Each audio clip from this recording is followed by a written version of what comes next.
Turbo and 2K show. All right, hold on. Our camera's dead. Give me 1 second. Of course, as soon as we go live, we've been watching this motherfucker.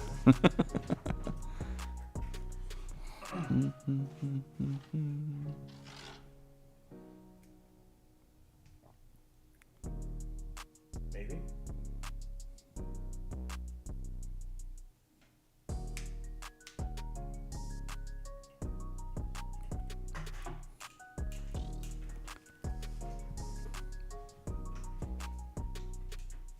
This fucking thing.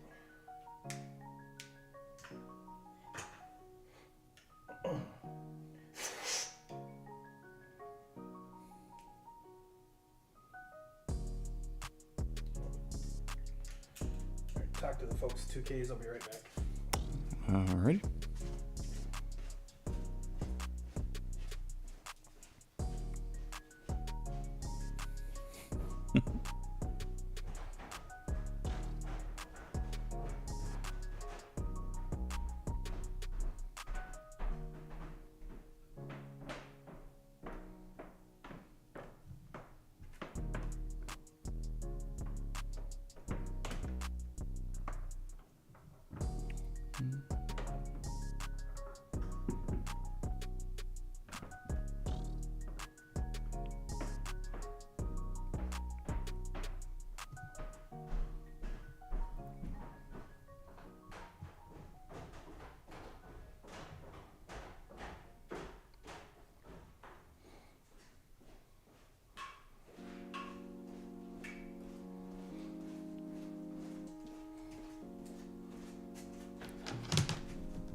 Hey, there we are.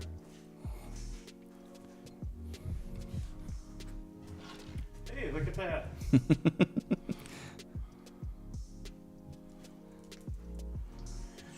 Well, man, oh man, it has been quite the adventure so far this week, 2Ks, but we're here.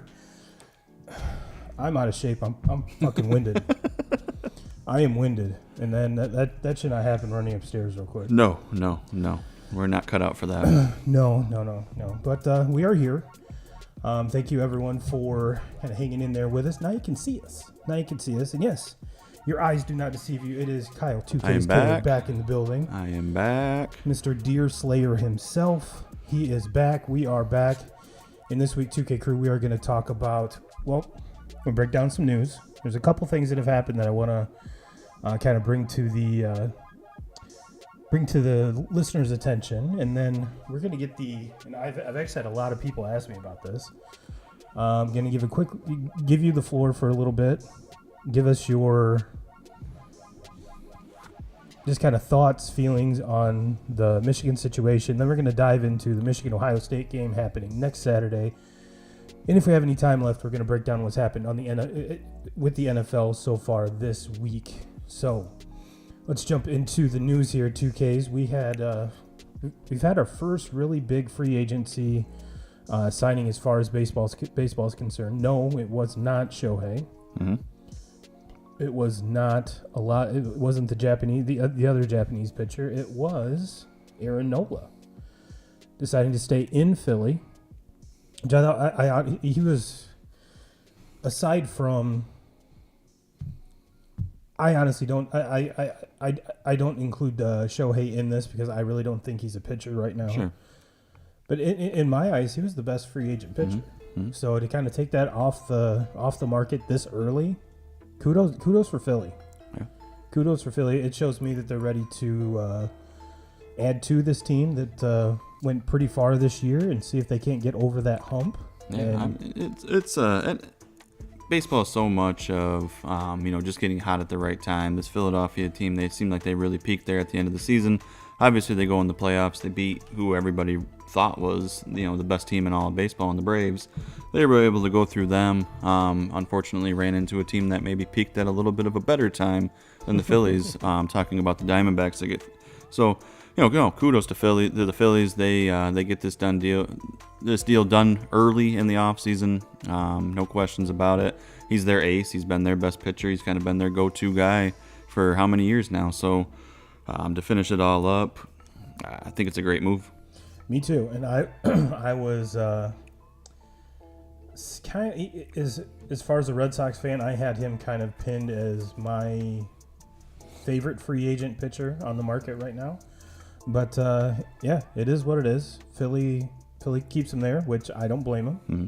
I don't blame him at all. So for those of you that are on YouTube, thank you for watching. Thank you for joining us. And if you are on the Facebook page, facebook.com/group/2K Crew, answer 2 questions, and I'll let you in just to make sure you're not a robot. And for those of you following on Twitter, yes, this is our 3rd week. I believe it's our 3rd week on Twitter. So let me know how the Twitter experience is. I've never watched a live show on Twitter, so 2Ks, I was down here, like I said, 2 weeks ago, just screwing around with stuff, and it's like, oh, you can now stream to Twitter. Okay, yeah. Might as well. And yeah, speaking of Twitter, we might have very first sponsor coming up, which we'll talk about off air, but we'll tease it to the viewers here, Mm-hmm. So fingers crossed that happens. But yeah, big shout out, Brandon. Good to see you, brother. Good to see you. Well, 2Ks, now that we've kind of, is there any other news that kind of popped off? I mean, we'll talk about some of the college football stuff and the NFL stuff here later in the show. Yeah, some big things happened in college football last night. Yeah. One thing that didn't happen was my first NBA bet to cash. The fucking hook got me. The hook got me. Paul George, I hate you. I'm never betting on you again. But nonetheless. 2Ks, let's give these folks, these fine folks, and for those of you that are on the podcast side, on the audio side, thank you so much for listening. Give us a follow and leave us a review. Let us know. I'm actually able to see those now, and I actually get alerts to when they are posted. So whichever platform you're on, give us a review. Let us shoot up the ranks, and let everyone know how awesome we are, because we know we're awesome. Mm-hmm. But it's always nice to see that people are actually listening and enjoy the words that come out of our mouth. So 2Ks, thank you, Brandon. Twitter is now X. No, it's still Twitter. It's still Twitter. I'm definitely not going to say I'm tweeting on X. No, I'm tweeting on Twitter. I'm not Xing on X. So thank you for that, though. 2Ks, the floor is yours, my friend. I don't know how you want to go about this. If you want to kind of give us a progression. I mean, the 2K crew we've went over and I've kind of explained what's going on, so we really don't need that side of it. But I think because you are such a Michigan fan, you are. I mean, you got your Michigan hoodie on. Yeah. You definitely have some thoughts and some insight on this, and the 2K crew want to hear about it. Sure. Yeah. Well, for one, I mean, just to start, it's just been, very, very unfortunate.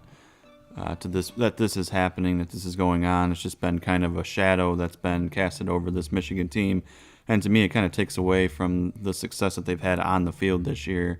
And I think we're getting next Saturday will be potentially the two of the best teams in all of college football squaring off against each other. College game day is going to be there. Basically the winner punches their ticket to the playoff.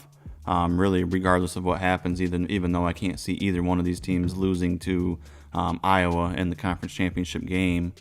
But I just have a feeling that this story that has been, the last month and a half about Michigan is going to continue and be the story leading into this game this weekend. And it's unfortunate. I'm not going to sit up here and say, that Michigan's not wrong, that Michigan doesn't deserve, what they've gotten to this point, that Harbaugh, as far as with the 3-game suspension, Harbaugh obviously not going to be on the sidelines for the game this next weekend. But I don't really know.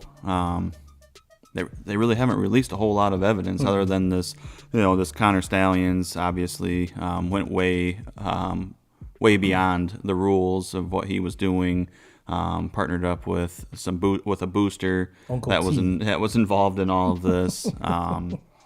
And unfortunately, when something like this happens, whether Jim Harbaugh knew about it, whether he didn't, and I'm kind of leaning on the side of he didn't. You guys can all call me Michigan homers, whatever the fuck you want to call me, but I don't think that Harbaugh really had any idea that this shit was going on.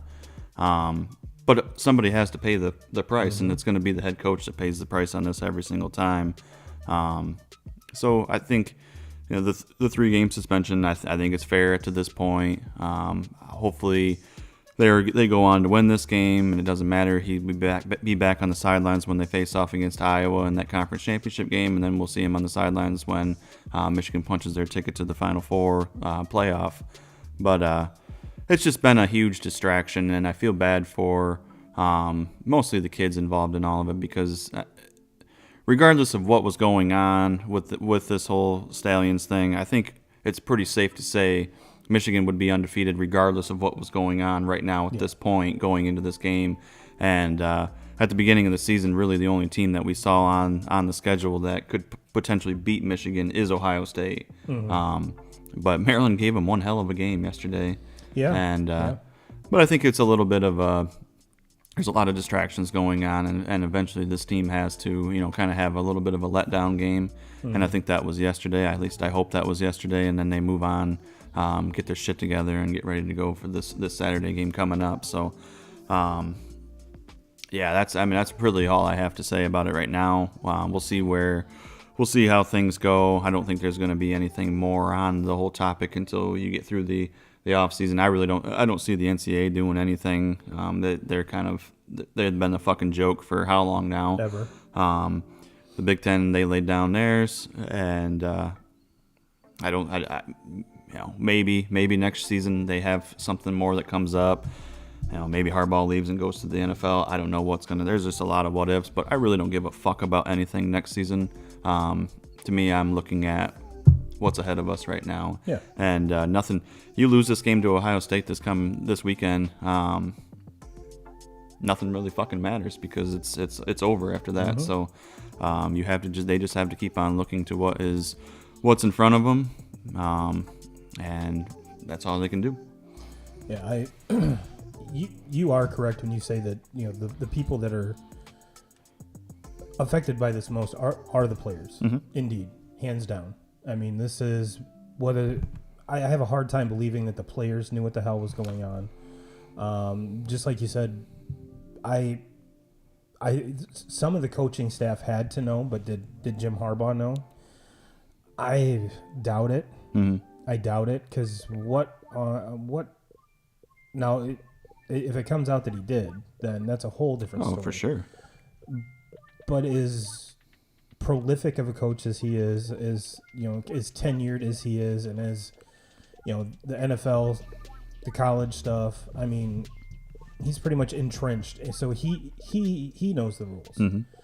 And I would just find it completely out of character and just completely just off the wall if he actually did know what was going on. But like you said, someone's got to take the fall for it. Unfortunately, someone's got to take the fall for it. So, and when it comes down to it,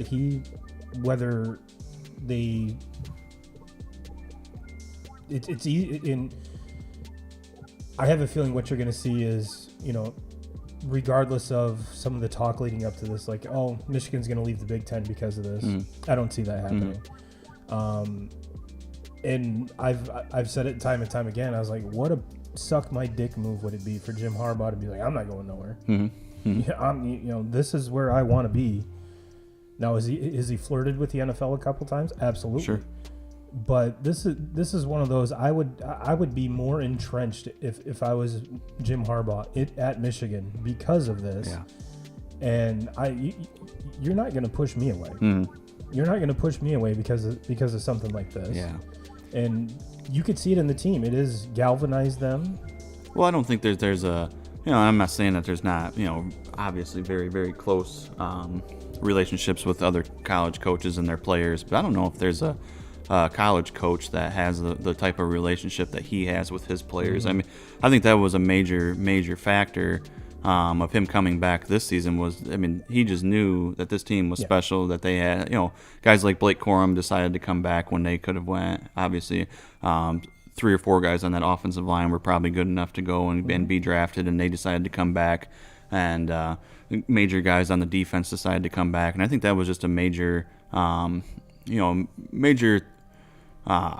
reason why Harbaugh decided to come back. And now I look at all this shit that's going on right now, and the possibility that, I think there's a very, very good possibility that J.J. McCarthy decides that he's going to come back after this season. I know they're losing a lot, and it'll be a little bit of a challenge for Michigan to be as good as what they are this year, and then the schedule next year is going to be a fucking gauntlet. Yes. But if McCarthy decides to come back, I really think Harbaugh's not just going to leave him. No. I just think there's a really good chance he comes back, and if there's one thing with Jim is I don't think he's going to pull like a Pete Carroll, where if he knows that there's going to be a lot of trouble and that Michigan's going to, if he sees something like that's on the radar and that could potentially happen, I think he sticks around and kind of rides that wave and gets them back to, he's done what he's already done everything you could have asked out of him. I mean, this program they were fucking dog shit when he took over this job.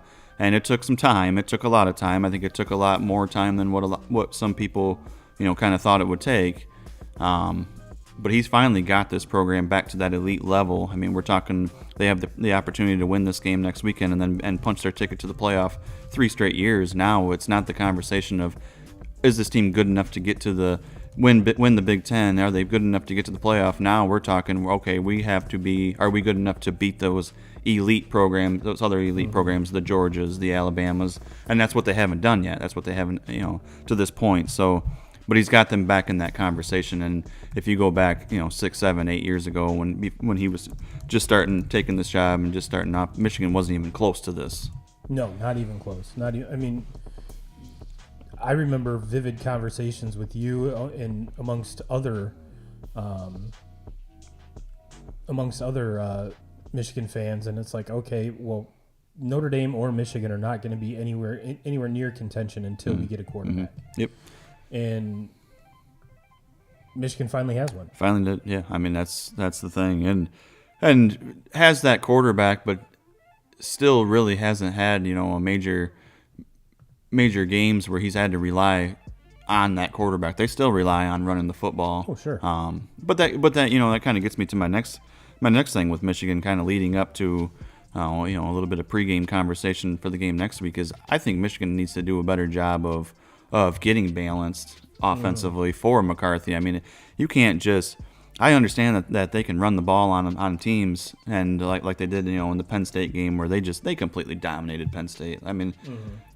When you run the ball every single play of the second half, that tells me that they have all the confidence in the world that their defense is not going to give up anything to Penn State, and they didn't, and they just dominated that game. But I'm looking at the Maryland game from yesterday, and kind of the same thing. I understand they threw the ball a little bit more. McCarthy made some kind of some boneheaded throws, turned the ball over. But to me, that. When you don't have any balance at all in your offense, and you're asking him to throw in obvious passing situations and drop back in 3rd and longs all the time, that's when those turnovers are going to happen. That's when the team's defenses are going to dial up the blitz. He's going to be rushed out of there. He's going to have to make perfect throws, perfect reads. To me, they have to be more balanced, set up play action. And that's where they're kind of at their best, especially that's when McCarthy's at his best, is when he's coming off the play action and going through his progression. But I don't know. But I think also when you have such a big game, this Ohio State game is obviously everything for them. You don't want to show your hand too much. No. You win. They get out of it. They win the game. It reminded me a lot of last year's game against Illinois. It was just like they couldn't get anything going against Illinois. Obviously, the injury to Corum last year during that played a huge factor in that game, but they survived it, and then they came out against Ohio State, and I think I was a little bit worried going into that because I'm like, Jesus, we can't even. It took a Jake Moody field goal with as time's expiring to get through Illinois on our home field, and And then they come back against Ohio State, and they have we see plays that we haven't seen all season long. They're doing things on the defensive side of the ball that we haven't seen all. So that's where, I think Michigan's coaching staff is just to me they are way beyond Ohio State's coaching staff. Yeah. So. We all know how big of a fan you are of Ryan Day. Yeah. So. Yeah. Well, I honestly like the guy. He can't fucking. He gets you love him. We kick his ass. So. You love him. So that's the perfect lead or segue into kind of giving you our preview of the Michigan-Ohio State game. This one's at Michigan. Mm-hmm. So, and as the thumbnail and the title suggests, this is what we're kind of focusing the show on today, guys and gals. So, yeah, with both undefeated, mm-hmm. which I think if you would have asked any one of the fan bases, this is the way you wanted it. Sure. You and I broke down both team schedules, and I don't think, if I remember correctly, we both chose Michigan to be undefeated up to this point. Mm-hmm. I think you and I both, or maybe one of us, chose Notre Dame to beat Ohio State. Mm-hmm. That was probably me. Mm-hmm. But now that we're here, I mean, this is for everything right now. And I'm 100% agree that, both of these teams are far beyond Iowa right mm-hmm. now. Even though Iowa scored some points. But yeah. I mean, I don't. Honestly, I think this is kind of the same situation as last year. Like, whoever wins this game Saturday between Michigan and Ohio State, they can lay an egg and lose to Iowa in that championship game, and I still think they are in the playoff. But especially with what happened with Florida State last night. Yeah, it sucks. It sucks for their quarterback. Mm-hmm. Sucks mm-hmm. for everybody down there, because the whole thing was Florida State's mm-hmm. back. They're mm-hmm. finally back, but no, this is and thank goodness this is the last year that this format's like this, because you shouldn't have a championship game where I guarantee it's going to be at least a 20-point spread. Sure. No matter which team makes it through. Mm-hmm. Iowa's defense, very, very good. Mm-hmm. Iowa's offense, not good at all. Horrible. I mean, just terrible. That's the thing. I mean, Iowa defense really, really good. The problem is they can't hold Michigan or Ohio State under 17 points, and if they can't do that, then there's no way that they're not going to score. They're not going to score in double digits against either one of those defenses. So it's going to be like a close to a 20-point spread between, regardless of what team it is against them. At least I would honestly. I would lean more towards like the 23 and a half, mm-hmm. 24 and a half. But we're kind of putting the cart before the horse here. I mean, we've got the game is, mm-hmm. Your fan base, Ohio State's fan base, they call it the game, mm-hmm. which they, in this case is 100% correct. You have the best two teams, obviously in the Big Ten. Oh, for sure.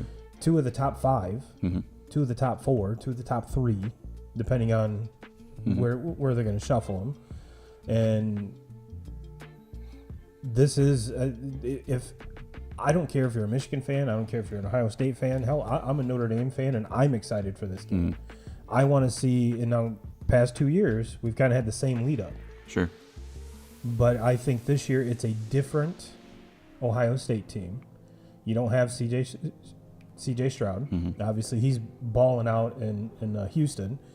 But this is, it seems to me like this is a better defense Ohio State has than the past couple years. The one thing I'm not looking forward to, because this is big noon kickoff, if Gus Johnson calls Marvin Harrison Jr. Maserati Marv, I'm going to lose my mind, because he doesn't say it just once. Yeah. He says it over. Maserati Marv. I was like, yeah, it was cool. Like the first 3 or 4 times. Yeah. But every Ohio State game, Maserati Marv makes an appearance. So Gus Johnson, if you are watching, I'm sure Marvin Harrison Jr. loves mm-hmm. the nickname, but can we tone it back on how many times we mm-hmm. use it? Okay, it's too good. Yeah, it's too good, and you keep trying to overuse it. So Put that one in your pocket. Drop it maybe once a half. Sure. And I Sure. I think we'll be okay. Yeah. I think we'll be okay.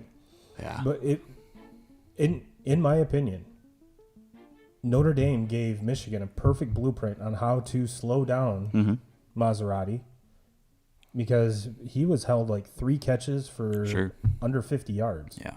And Michigan has the secondary to do that. Michigan has a very good secondary. To me, this kind of goes back to where I think Michigan didn't want to show much of their hand in this Maryland game. But you have baby Tua, quarterback for Maryland, very, very good. Loves to throw the ball to the other team though. Yes, but very, very, very good quarterback, very capable of making all the throws. Obviously has played a lot of games. Yes. Has a lot of experience. And Michigan was able to they didn't really throw anything exotic at him. They did in big situations. That you look at the safety, the 2 safeties they had in the game.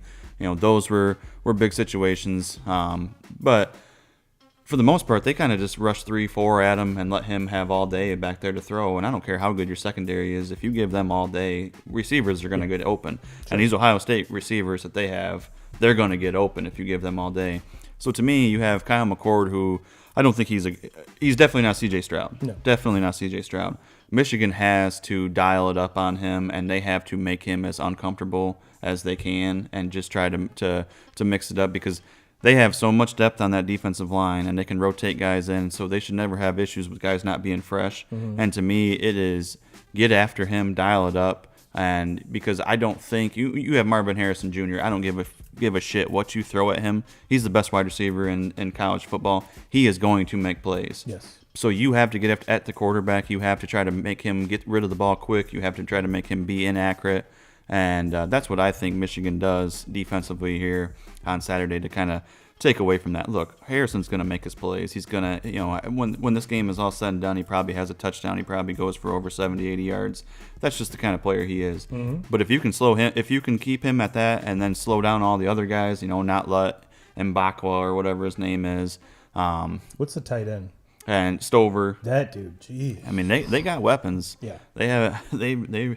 They have really all their main weapons from last year back, and then they still have Henderson as a running back who was a stud, and he wasn't available last year in that Michigan game because of injury. So they have him.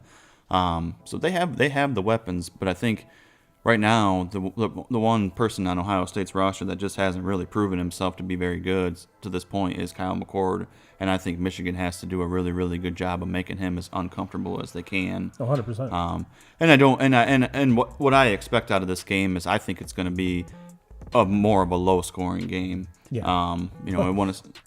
I think we've said that the past 2 years. Yeah. And well, and for the most part, Michigan's done a good job of holding Ohio State to where they want to hold them. I mean, those 2 years of C.J. Stroud being the quarterback and all those weapons that they had at receiver, and you're keeping them in the 20s.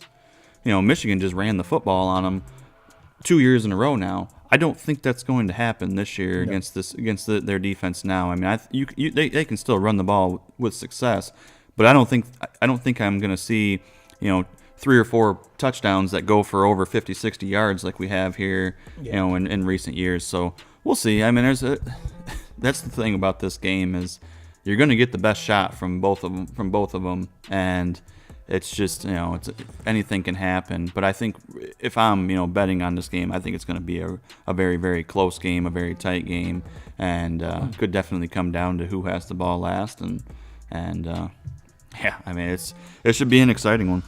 Yeah. Speaking of that, I want to check the over under here.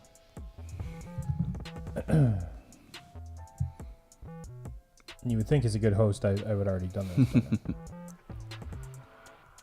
All right. And it still kills me this is a noon game. Yeah. Like, how awesome would this be to... Tradition, man. Yeah. It's always been that way. Yeah, but still. It'd be really cool if it was a I like them game. Because these games make me nervous. So when you can just get up and get them over with right off the bat, and then, you can kind of decide on how the rest of your day is going to go. Well, there isn't an over-under that I can find, but Michigan's favored by 4 right now. Michigan's favored by 4. I would expect that maybe goes down to it might cruise to 3.5. Yeah, 3.5, 2.5, somewhere there. 3. I mean, hey, when you actually turn your mic the right way, it sounds better. But yeah, I was kind of expecting it to at least have a spread here. Even on FanDuel, there's no spread. Again, please hold. Here. Just looking on to over under 47.5. 47.5. Mm-hmm. I kind of like that. That's it's basically, if you want to think about it, both teams scoring in 24. Yeah. So when you said that, you mentioned that, I think this is going to go. I think these are. You can make a very, very good argument that these are the two best defenses in all of college football, and with the exception of maybe Iowa. Yeah. But I as kind of a neutral party here. Mm-hmm. I'm rooting and wanting that good game. Mm-hmm. Absolutely. And if it is a close game, like the spread and the over under are suggesting, then I think we're in for a good one. Mm-hmm. As a Michigan fan, you're probably hoping for a continuation, a three-peat, if you will, of the last 2 years, and this would be the ultimate Michigan thing to do. Yeah. All this adversity, all this finger pointing, all this speculation, whatever you want to call it, and then just to drop dick and be like, yeah. Okay. I mean, it's the best thing that you can do, right? I mean, you don't have your head coach. There's been so much spotlight on this team for not the right reasons. Yeah. And I mean, all these, I look at all these guys that came back, this offensive line, Blake Corum, Mike Sanister on the defense, like so many big time names that came back when they didn't necessarily have to come back. They probably would be playing on Sunday right now, a vast majority of them, and they came back and like, I mean, this is everything. This is what you sign up for right here. I mean, this is the situation. You roll into your biggest rival. Both of you are undefeated. Both of you are ranked in the top 4, and both of you have the opportunity to ruin the other one's season. Absolutely. I mean, it doesn't get much better than that. And I'm sure, as the betting man that you are, I'm sure you're happy giving the 4 points. Yeah. And which, if it does creep down to 3.5, I think you'd be even happier to take that. Mm-hmm. But are you smashing the over, hitting the under, or just staying away from it? I'm staying away from it because I think that this can go either way. Obviously, if it hits in other years, if it hits the over, I would have been kind of scared to say that. But if it hits the over, I think it's a good thing for Michigan, because I think Michigan's going to try to run the football on them and be very, very physical, and I think that they still can do that with this offensive line. And I think you're going to see, and that's the other thing that we didn't see at all yesterday, and it kind of has me a little bit worried about McCarthy. Is McCarthy 100% healthy? He's taken some major hits, but I think that this is the game here. You leave it all on the table. I think you see McCarthy very, very involved in the running game. And if you go back to last season when he got involved in the running game, that was when that defensive Ohio State just could not stop them. When you have McCarthy as a runner, all that does is put another blocker out there. And this Michigan team, offensive line, receivers, tight ends, all the way down the line, they block better than anybody in football.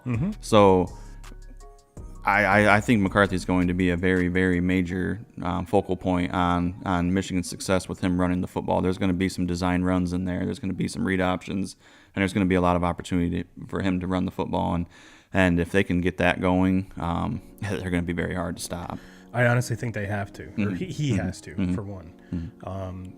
I think this has to be, I'm not going to say his signature win, but I think it's coming close to time where, and we've seen the last couple of years where they have opened the offense a little bit. They have, he was throwing the ball a lot more.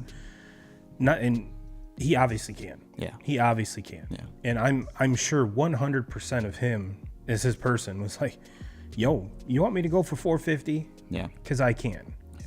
Is that the style that Michigan wants to play? I don't think so. I think it's leading more towards what you're describing, but And the thing too is like we talked about it. I've talked about it so many times with them is, Donovan Edwards, who everybody talks about Blake Corum. Blake Corum is the touchdown guy. He is the guy that they ride and die on him. Mm-hmm.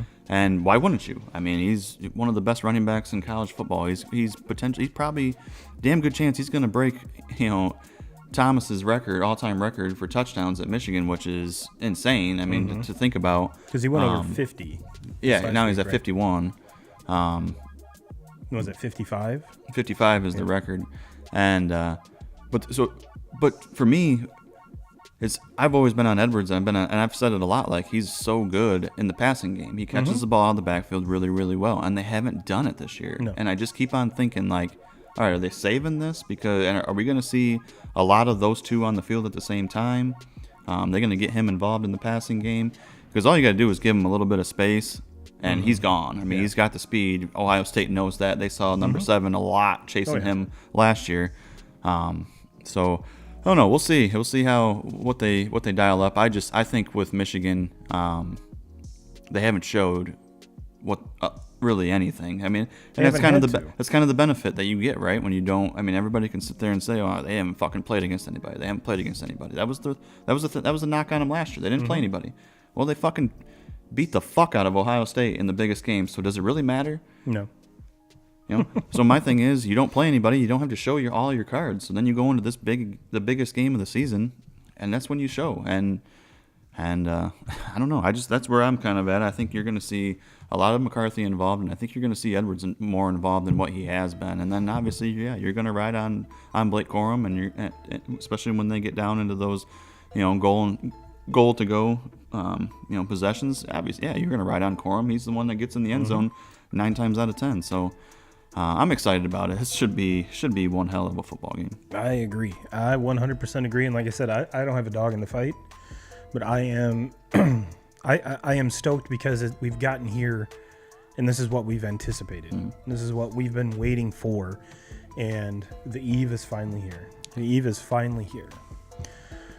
Well, 2Ks, let's touch a little bit on some NFL action here, my friend. What do you say? Yeah. All right, let's start off with my new team, which you missed last week. I've officially removed myself from Bears Nation and have firmly placed myself amongst the brand new Lions fans. And I thought, well, shit, what a great week to jump ship, because the Bears were up by 12 in the fourth quarter. They actually started using Justin Fields the way I kind of think all of us were assuming they were going to, or they should. And look where it gets you. Look where it gets you. Which was just shocking to me, right? Like, he comes back after a dislocated thumb, been out for 4 weeks. Like, you would have thought, like, if there was ever a time where you kind of just ease him back into it a little bit, and maybe not, have him carrying the ball 18 times like he did today, it would be this first game back. And no, I was completely wrong. I thought maybe this would be more of the approach where you kind of just ease them back into it.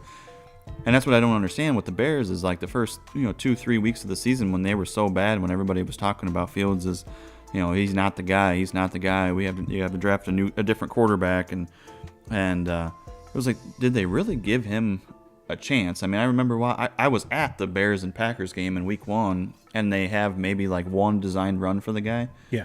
In the whole game, and then fast forward to the next week, and it's the Tampa Bay game, and he has like 3 or 4 carries throughout the whole game, and it's just like, all right, what the fuck are we doing? Because this is maybe the best running quarterback in all of the NFL. He's a big physical guy. He can take the hits. Like, he reminds me a lot of Cam Newton. Not quite as big as Cam Newton, but that's what he kind of reminds me of, and should just be a goal line beast, because I don't understand why you don't run more things to him. But and then for his passing game only gets better when he starts doing what he does best, and that's running, getting out of the pocket, and making plays with his feet. And they didn't do that. Well, then today they did that, and it was a completely different Bears offense. 100%. 100%. And Bears almost came back until Aiden Hutchinson decided to strip sack, push the offensive lineman into the ball where he kicks it, and it goes out the back of the end zone. Yep. And getting back to the same old Lions, this was a game that the Lions would have lost. Right. Yep. But they, for as bad of a game as Jared Goff had, Yep. first time he's thrown 3 picks, I think it's like the second time in his career. Yep. And to bounce back and have the wherewithal and just the moxie and the nuts. Yep. And we saw David Montgomery just go nuts. Mm-hmm. Where if they would have had Jahmyr Gibbs in when he made that last, kind of 14-yard run, that would have actually hit my parlay, which would have been awesome. But no, end up 11 yards short. So thank you, MCDC, for that.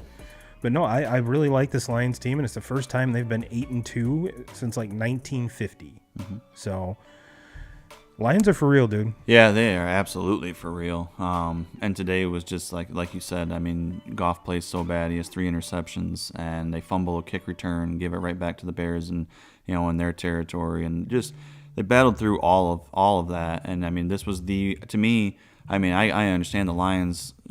You kind of just take away that Ravens game where they were so bad, but this is the next worst game that they played all season. You're facing a Bears team that a lot of people consider maybe the second worst team in the NFL, and they come out and they just look like shit on their home field. Yeah. And like you said, this is the Lions team that they lose these games every single year. This is the normal Lions that that you're used to. They shoot themselves in the foot more than anybody, and no, they won it. They found a way to win those games, and that's what good teams do. Is even on your bad days, you still find ways to win games, and that's what they did. And this is why they are still one of the scariest teams in the NFC. And with their identity and the way that they play, now their defense needs to get a little bit better, but the way that this offense plays and the fucking nuts that Dan Campbell has, this is a team that you do not want to see. That you do not want to see them in the playoffs because. No. Dan Campbell has these guys, they play with their hair on fire. They're fucking aggressive, and they're going to go down swinging against everybody that they play against, and that's not the team that you want to see in the playoffs. No, and we got a end of the first quarter in Vikings-Broncos, 3-0 Broncos. But the Vikings it looks like they're on the 3-yard line to start the second quarter.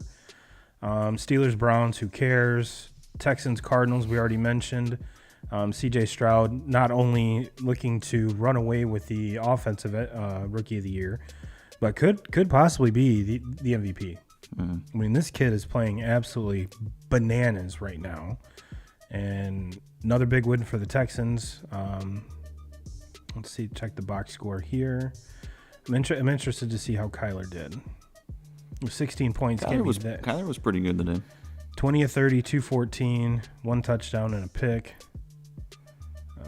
And Texans, C.J. Stroud, 27 of 37, 336, 2 touchdowns, however, 3 interceptions, which probably equaled or damn near equaled his season total for interceptions. But yeah, it was one hell of a game. Jags bounce back against the Titans. Titans are dead. Even though we did see kind of a Will Levis kind of coming on the scene party, if you will. But yeah, that team's in trouble. Kind of seeing, that's not a traditional Mike Vrabel team. Mm-hmm. So I'd be interested to see how that moves forward. Kind of a tight one here. The Raiders at the Dolphins. I figured the Dolphins would just barrel roll the Raiders. But new coach for the Raiders. I think it's kind of where they're at right now. This Dolphins team is still a lot better. Mm-hmm. So not a big shocker there. Dak has a hell of a game against the Panthers, which he should. Let's check the box on that one. And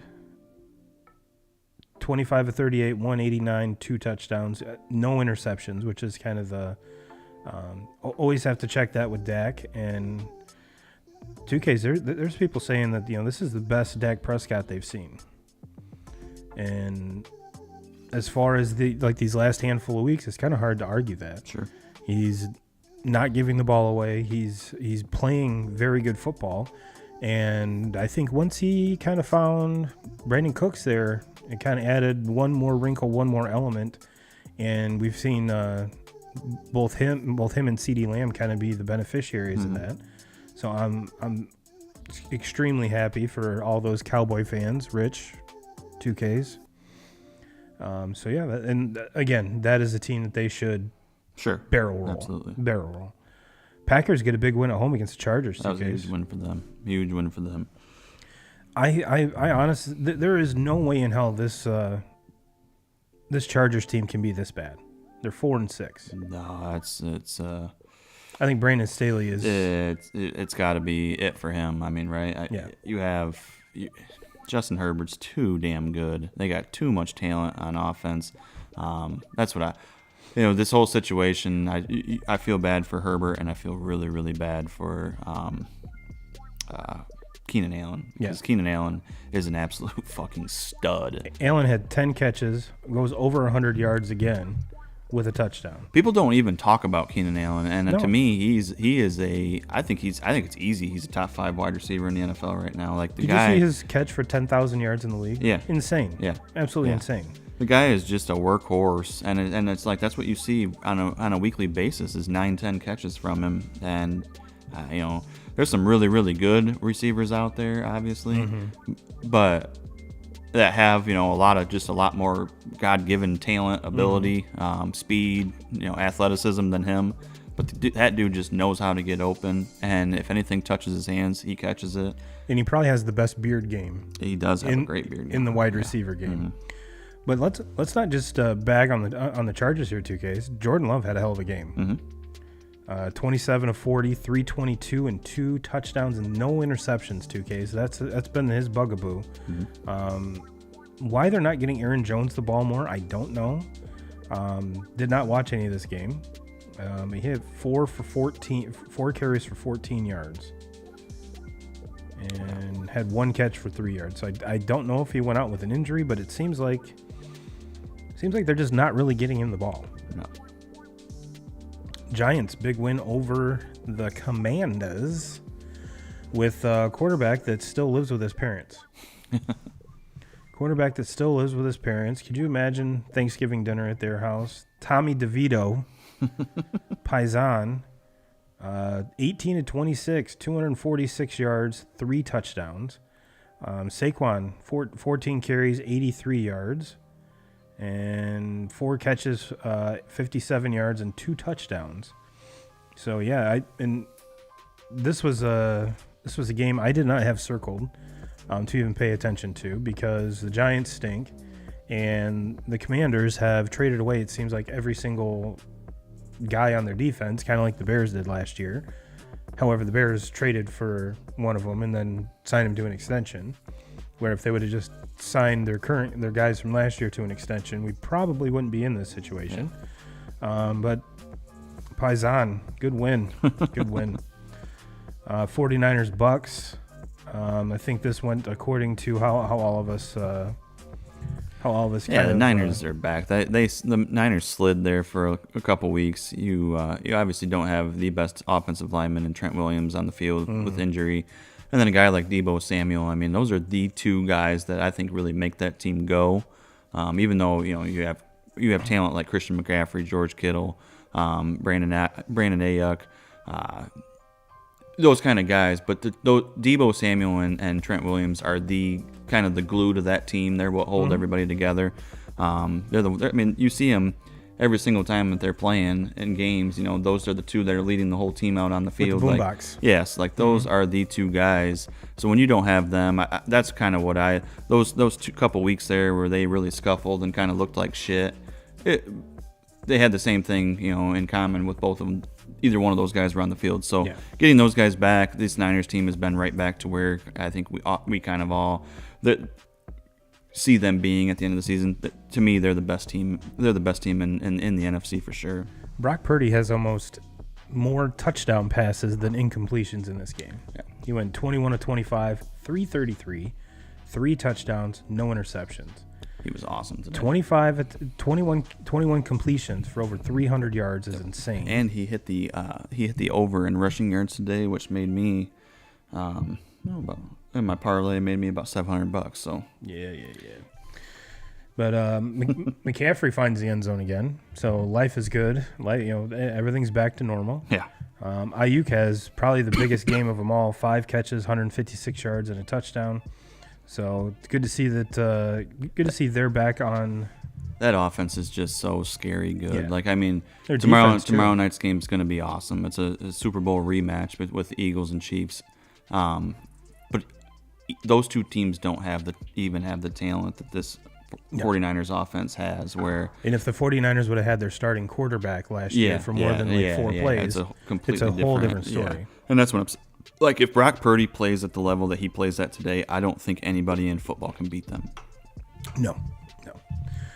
Bills have a get-right game against the Jets. Zach Wilson was replaced and probably should have, to be honest with you, 2Ks probably should have put the punter in because that was about the best offense they had. 32-6, Bills win. Rams get a win at home against the Seahawks. If I saw my alerts correctly, Geno Smith left that game. So I don't know how much you want to take away from that. But, we've got tomorrow night Eagles at Chiefs. Eagles at Chiefs. We have a 2.5 spread here, 2Ks. Kansas City is favored. Kansas City's favored. Amy, your take and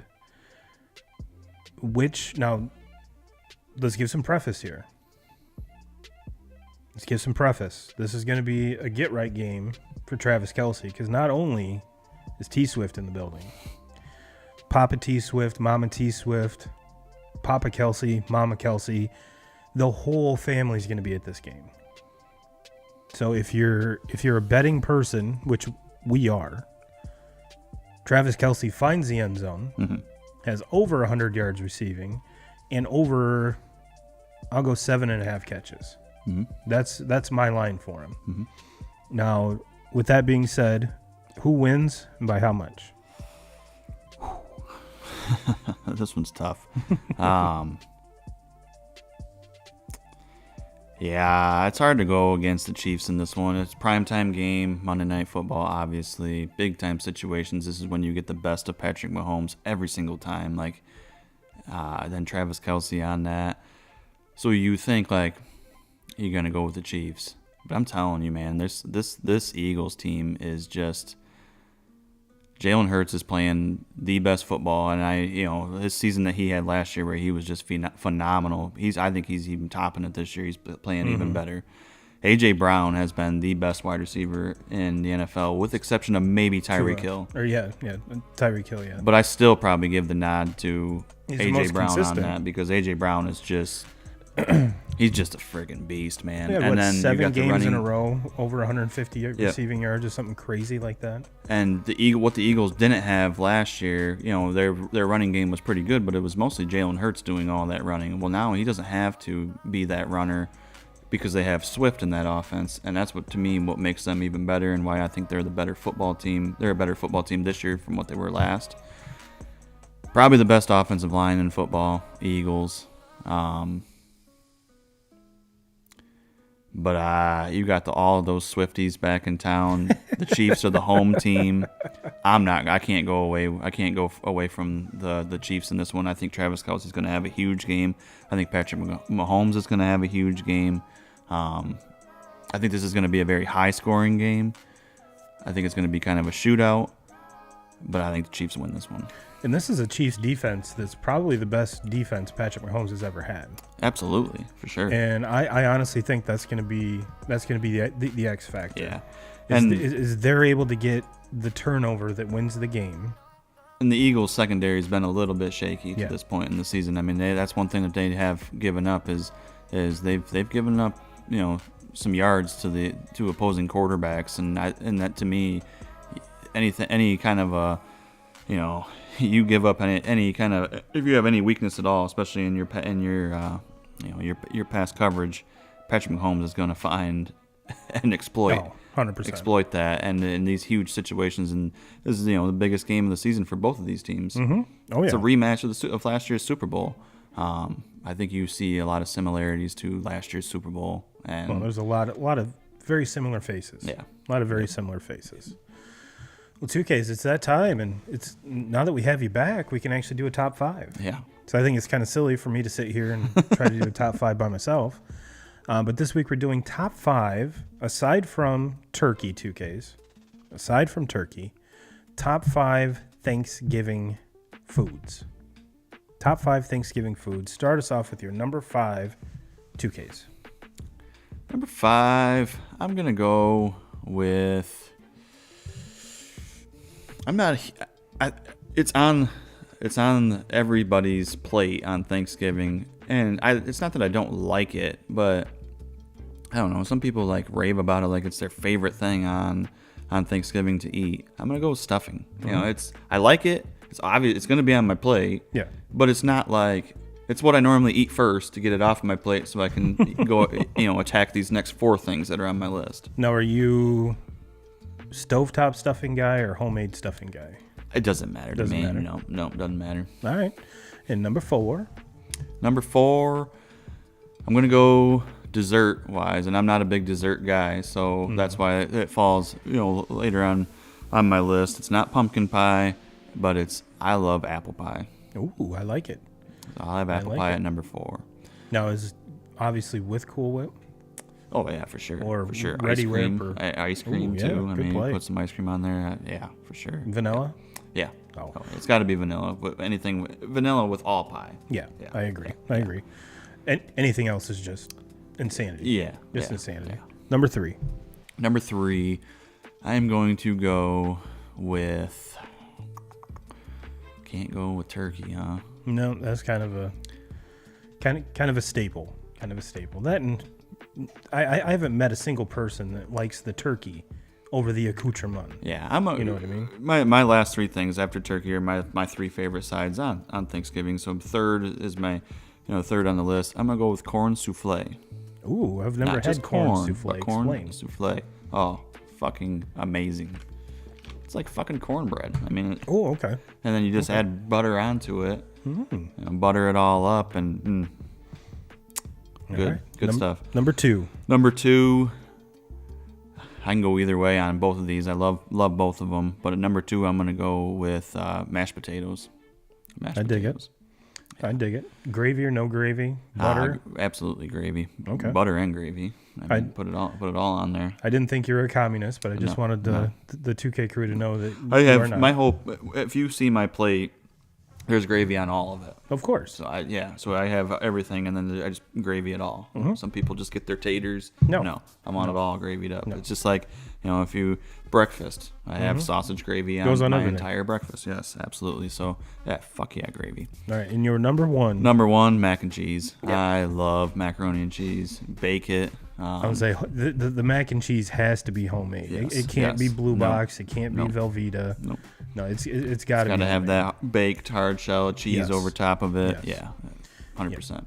And it's hard to argue any of those selections. 2K, it's hard to argue. And this is honestly the time of year that now that I'm a diabetic, I hate. Yeah. Because whether it's obviously Thanksgiving, Christmas, Easter, 99% of the things that are the good things are just extremely carb riddled. So have to be very careful. Can't eat a whole lot of it. Sure. But I do partake. And my number 5 is, and this is something up until recently I didn't like.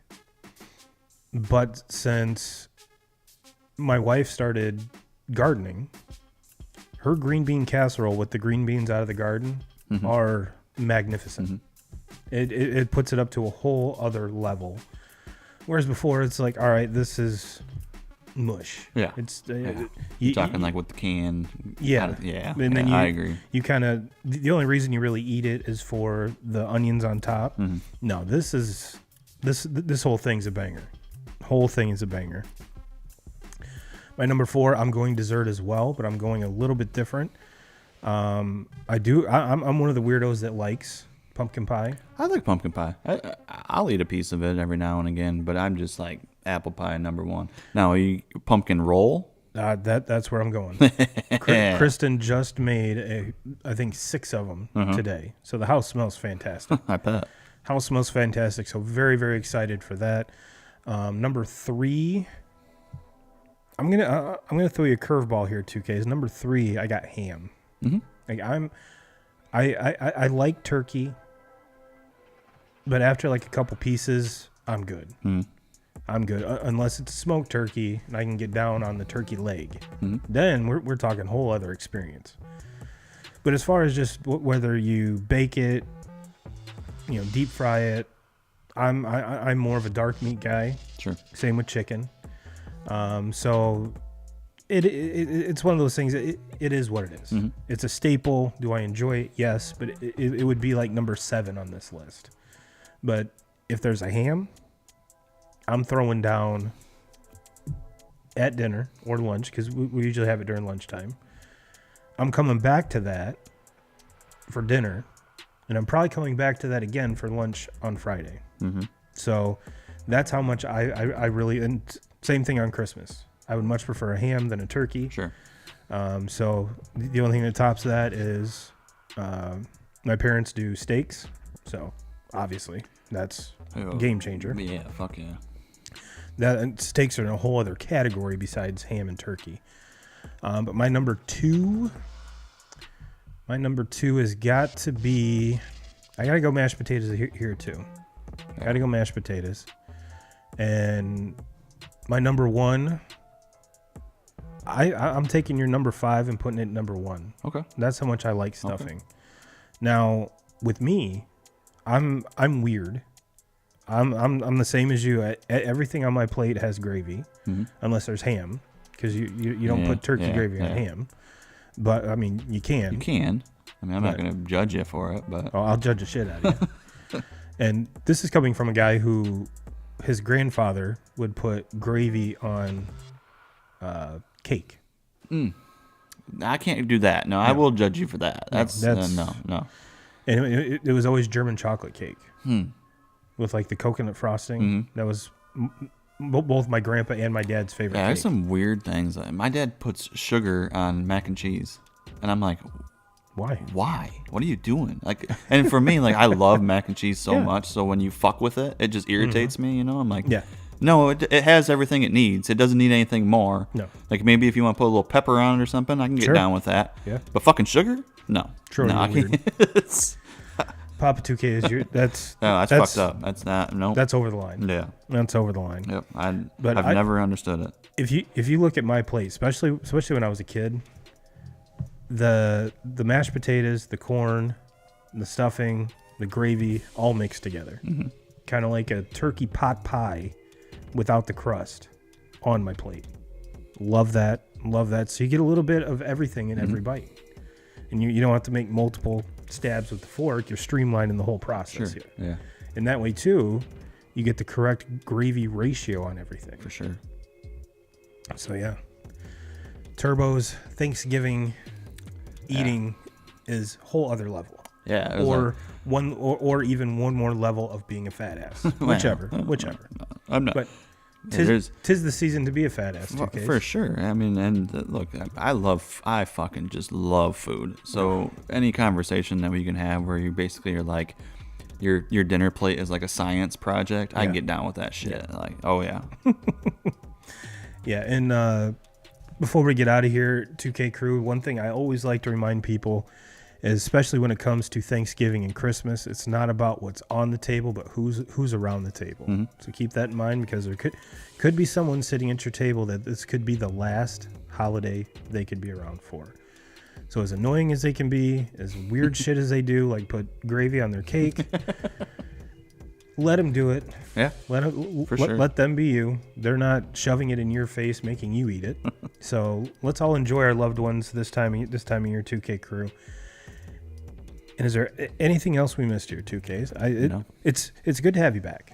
It's good to be back. It's good to have you back. And I hope next Sunday we're talking and Michigan has a win under their belt and punching their third straight, Big 10 championship you said ticket. Punch, and I thought you were going a whole other way with it. No. It was punching their ticket to the third straight, Big 10 championship game. Hopefully win a third straight win against Ohio State. All good things. That's what I want for Thanksgiving. That's what I want for my birthday. I'll be 32 here in a couple days. Damn. Old ass motherfucker. No, and this is, again, getting back to the Lions. Like, I'm literally gargling MCDC's balls tonight. Mm-hmm. But this is the first Thanksgiving, I think, that Lions fans can get really excited. Oh, for sure, yeah. I mean, and a huge opponent. You're playing. I understand that the Packers, have not been as good, but they're coming off of a big win today. Mm-hmm. They're not necessarily playing for a playoff spot at this point in the season, but they're playing for to build off of. They're a very, very young team. Oh yeah. Yeah. So to me, they're building. The youngest team. They're trying to figure out, is Love the answer as their quarterback of the future, and just get a lot of reps for all these younger kids. And is Coach LaFleur the long-term answer? Yeah, that's a very, very, very good question. There's a lot of not only Green Bay Packer fans, but NFL fans are like, man, I don't know how good this guy really is now that Rodgers is out of town. So, but the thing I always say to that, and I don't think it gets talked about enough, especially like in mainstream media and how they fucking twist and turn anything that they want, but they don't ever. Aaron Rodgers wasn't doing very well before Matt LaFleur got there. True. And then won 2 MVPs with him. Yep. So, I don't know. I think, look, head coaching job is a lot easier when you have that answer at quarterback. Fucking ask Bill Belichick that question right now. So, bingo. Is Bill Belichick not a good coach? Or is it just because he doesn't have a fucking quarterback? So, I think that's the thing. That's the problem with being the head coach in the NFL and being the head coach of anything. Yeah. If you're winning, everything is great. But when you're losing, everybody wants to point the finger at you. They're not going to point the finger at Jordan Love, who's in his first season as a starting quarterback, and the guy that they traded up to draft. They traded to be the replacement of an Aaron Rodgers. Nobody's going to point the finger at him. They're going to point the finger at the guy that's coaching and the guy that's calling the plays. Yep. And that's what he signed up for. But I think it's very, very unfair to judge and say that he's not the answer off of 10 games of this season with Jordan Love and just say, well, he can't do it without Aaron Rodgers. Well, Aaron Rodgers couldn't do it without Matt LaFleur. Mm-hmm. So, I don't know. That's where I'm at. That's where I stand on that. Is I think he's an awfully good coach. He's come from a tree, an NFL tree that has just put NFL coaching masterminds out there. Mm-hmm. I think he knows his shit, and I think he's going to figure out ways to get this team back to where they need to be. And there's a good chance that Jordan Love's not the answer, and I think Jordan Love will be the guy that leaves before he leaves. And if you think about it, I know we've kind of taken a weird turn here, but Aaron Rodgers last year had problems with this same offensive line, with the same receiving core, with the same backfield. And you're expecting this marvelous, just out of nowhere performance from Jordan Love. Yeah. And name one receiver on that team that is a difference maker. Yeah, none. I mean, they're probably the most promising player is their rookie from Michigan State and Jaden Reed. Yeah. Who to this point I think has looked the best and has maybe the most upside. But is he ever going to be a number one option in a successful offense? No. He's a very, very good slot guy that they can use, but he's not a number one receiver that you build around. That to me is what they need to get. And and then you roll into this, you lose Aaron Rodgers, but then you also lose maybe the second, third best left tackle in the game in Bakhtiari, and he goes down with a knee injury again. And so it's just like a lot of things have went wrong. Aaron Jones has not really been able to get it going this year. Hamstring issues beginning of the season. Defensively, I know there's a lot of people out there that keep on saying that it's time to get rid of the D coordinator, but to me, the defense has not been the issue. It's been an offensive problem where Love can't really get it going, and they don't really have anybody that sticks out on that offensive side of the ball that is a true, number one playmaker that you can just rely on. They don't have that, and so we'll see. But I'm not ready to give up on LaFleur yet. I think he's done enough in the time that he has been there. And he did enough as far as making Aaron Rodgers that MVP caliber quarterback again, and doing and all that to where he's earned a couple years to figure this shit out and ride this ship, and maybe Jordan Love isn't the answer, and that's why I say Jordan Love will go if they can't figure this out and get this going. Jordan Love will go before LaFleur goes, and I think that's the way it should be. Yeah, I could not agree more. Well, 2K crew, everyone, let's have a great week. Enjoy your Thanksgiving. We will see you again next Sunday, same bat time, same bat channel. And as always, Jim Rome, we're coming for you.